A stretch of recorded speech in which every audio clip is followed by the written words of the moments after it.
All right. Welcome back, everyone. So glad to be back with you for another deep dive. Always a pleasure to be here. In our last chat, you mentioned that you've been really working on your communication skills, trying to level up, become a better leader. Yeah, definitely a big focus for me right now. Well, I think you're really going to love this one then. Yeah. We're diving into business storytelling for leaders. This book by Sundaraman Chintamani, it's Fascinating, right? yeah, it is. And you know what's even cooler? It actually started as a series of like LinkedIn newsletters that just went viral. Really took off. Yeah.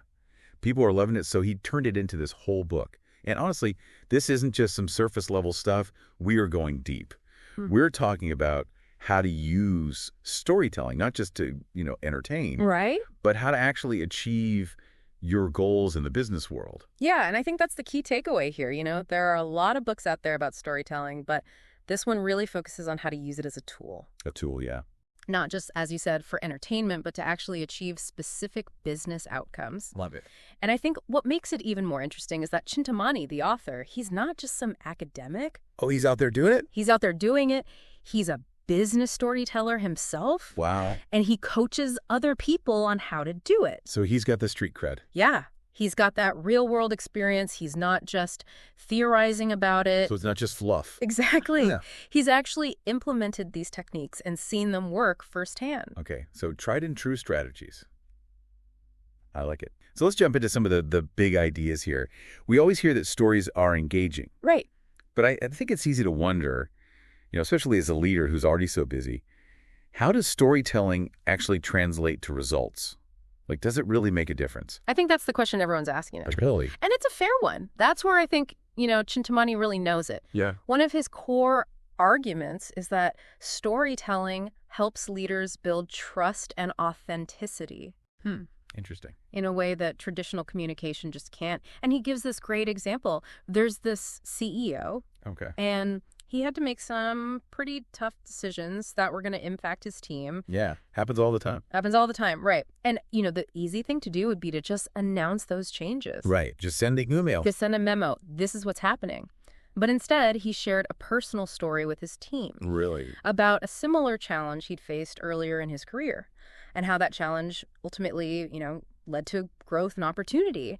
And by being vulnerable, by sharing his own struggles, humanizing it, Yeah. he created a sense of empathy and understanding with his team. They could see where he was coming from. So powerful.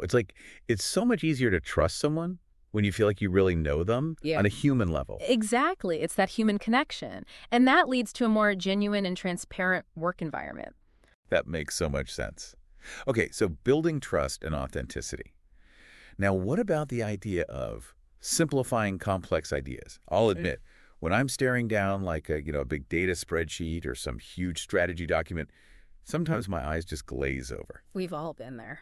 Is Chintamani saying that a story can actually make those things click for people? He is, and it totally makes sense when you think about it. Data on its own, numbers, charts, Yeah. it can be really abstract and impersonal. It's cold. It is. But when you weave that data into a narrative, you give it context, you give it meaning. Suddenly, those numbers represent real people, real challenges, real triumphs. Okay, so you're putting a face on it. Exactly. Yeah. And there's this example he gives about a company that was trying to explain a complicated new software to their employees. Oh, yeah, that's a challenge. Big challenge. And instead of just listing out all these features, bullet points and all that, Right. they actually created a fictional scenario Oh, wow. about a day in the life of an employee using that software. So instead of getting lost in the technical weeds, people could actually picture themselves using the software. Exactly. They could see how it would make their lives easier and how it would benefit them. That's so smart. Okay, I'm getting this.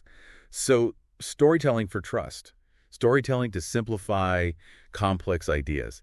Now, what about motivation and change? I mean, everyone wants to motivate their team, right? Yeah. Inspire them to take action.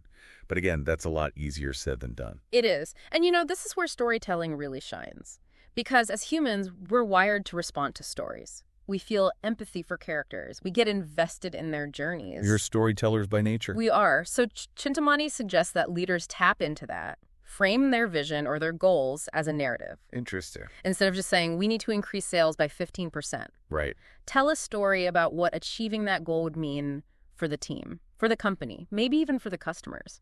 paint a picture of that success. So it's about creating a shared narrative that everyone can get behind. Exactly. And when people feel emotionally connected to that goal, when they can see themselves in that story, they're far more likely to take action. They're far more likely to be motivated to achieve it. I love that. Now, I know some of our listeners are probably thinking, okay, stories are great, but I'm a data person. I like facts. I like numbers. Where does all that fit in? Right.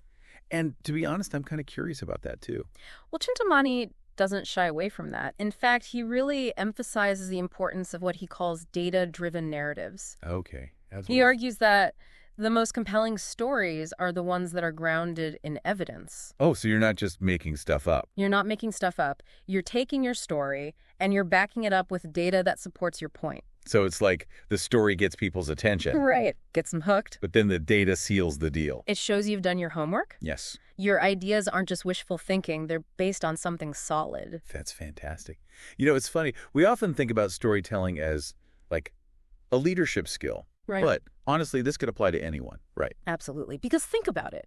Whether you're pitching a new idea at work, Yeah. presenting at a conference, Or even just like sending an email. writing an email, asking for a raise, the ability to tell a compelling story can make a huge difference in how your message is received. Oh, totally. Yeah. So whether you're leading a team, you're working on a solo project, storytelling can really level up your communication game. It's all about connecting with people on a human level, regardless of your role, your title, your industry. Love it. All right, so we've talked about how storytelling can help you build trust, explain those complex ideas, motivate your team, make your arguments way more persuasive. I mean, it really is a powerful tool. Mm-hmm.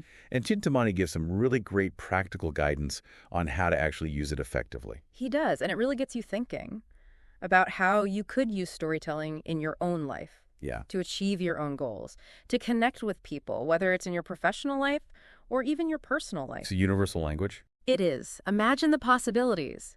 If you could craft a narrative that inspires action, creates real lasting change, it's exciting. That is an incredible thought to leave us with. I don't know about you, but I'm feeling pretty inspired to put some of these storytelling techniques into practice. Me too. Me too. Thank you so much for this deep dive. I always learn so much from chatting with you. Likewise, always a pleasure. And to all our listeners out there, keep learning, keep growing, and keep telling those stories. We'll see you next time for another deep dive. See you next time.